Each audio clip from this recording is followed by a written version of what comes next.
1 2 3 start.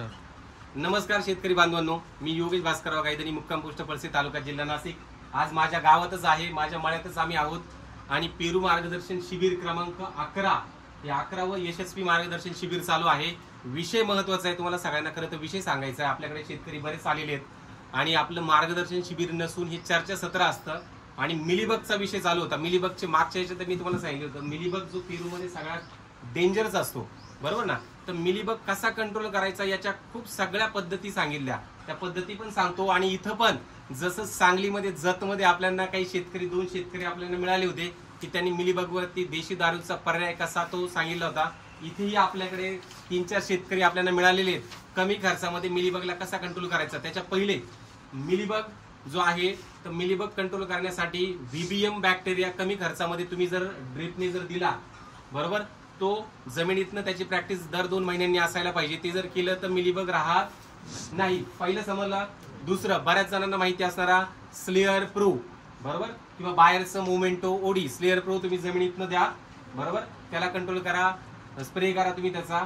Memento OD घ्या, टाटाचं ॲप्लोइड आहे ते वापरा, डेंटासो आहे ते वापरा. हे केमिकल मध्ये आले, हे सगळे पर्याय त्याचे आहेच आहे, बरोबर. सर्वांना समजलं ना?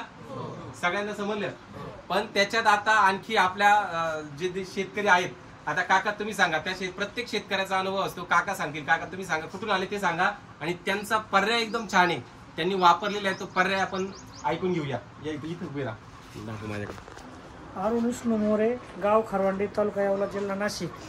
कपाशीसाठी बोला. कपाशीसाठी लाजायचं नाही. हा, कपाशीसाठी मिलीबग साठी ना अकोट 1 किलो 10 लिटर पाण्यामध्ये आणि खाता सोडा टाकून. खाता सोडा मला अकोट का? अकोट तंबाखू. हा, हे बघा, म्हणजे सगळ्यांना समजायला पाहिजे. तंबाखू, बारीक तंबाखू कोणती घ्यायची? ती जर्दा गायच्या. हा, साधी तंबाखू घ्यायची. तंबाखू किती घ्यायची काका? 1 किलो 10 लिटर पाण्यात उकळून घ्यायचा. 10 लिटर पाण्यासाठी तंबाखू 1 किलो, बरोबर, 10 लिटर पाण्यामध्ये उकळून घ्यायची. म्हणजे 10 लिटर पाणी उकळवायचं, त्याच्यामध्ये 1 किलो तंबाखू टाकली. इथपर्यंत समजलं का सगळ्यांना? बरोबर आहे. आपल्याला हे सगळ्यांना समजायला पाहिजे, बरोबर. 1 टाकीभर पाण्याला वापरायचं नाही. आता तंबाखू उकळली आपण, त्याच्यामध्ये अजून काय टाकायचंय का? खाता सोडा, खाण्याचा सोडा. तो किती टाकायचा? तो 100 ग्रॅम. 100 ग्रॅम जर टाकला, बरोबर, हे म्हणजे तुमचं 10 लिटरचं द्रावण तयार झालं. येते का लक्षात सगळ्यांच्या? 10 लिटरचं द्रावण तयार झालं. कपाशीसाठी काकांनी वापरलेलं मिलीबग असताना वापरले का नसताना? असताना वापरलं. मग म्हणजे 10 लिटर पाणी तयार झालं, ते 200 लिटर पाण्यामध्ये टाकायचं, ते फवारलं. त्याचा फवारल्यावर काय रिझल्ट मिळाला तुम्हाला? मग गेला मिलीबग. टाळ्या वाजवा काकांसाठी. हा अनुभव आहे आणि हा महत्वाचा त्यांनी सांगितलं. आता काका धन्यवाद तुमचे सगळ्यांचे म्हणजे काकांचे सध्या. त्याच्यानंतरचा पुढचा पर्याय आपल्याला सांगितलं होतं. कुठे गेले आपले शेतकरी? या नाही, आपला यंग तो नंतर घेणार आहे आपल्या सगळ्यासाठी. हा, सांगा तुमचं नाव सांगा. गोविंदा मराठे, मुक्काम पोस्ट भालगाव, तालुका एरंडोल, जिल्हा जळगाव. मी कापसासाठी मिलीबग पर्यायावरती निरमा पावडरचा वापर केला होता. प्रतिपंप 60 ग्रॅमसाठी. मिलीबगला निरमा पावडर वापरलेलं आहे.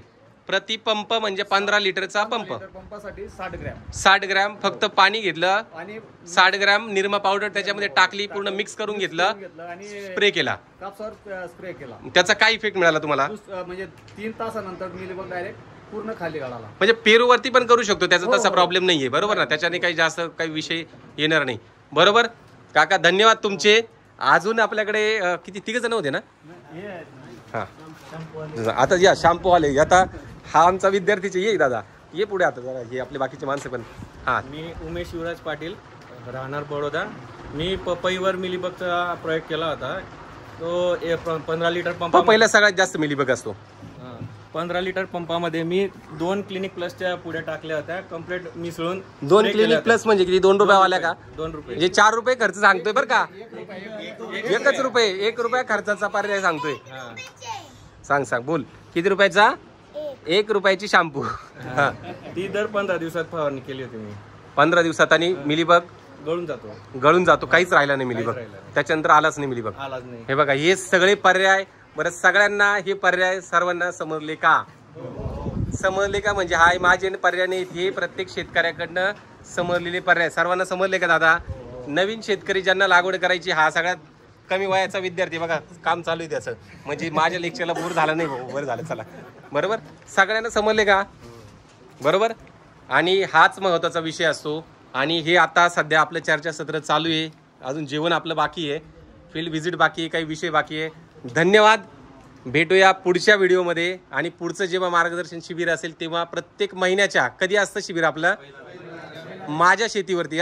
बाकीच्या ठिकाणी आहेत बऱ्याचशा ठिकाणी, पण माझ्या शेतीवरती इथं ऑन फील्ड प्रत्येक महिन्याच्या पहिल्या रविवारी सकाळी 10:30 ते टाईम नाही सांगता 4:30 5:30 पर्यंत आपलं शिबिर असतं.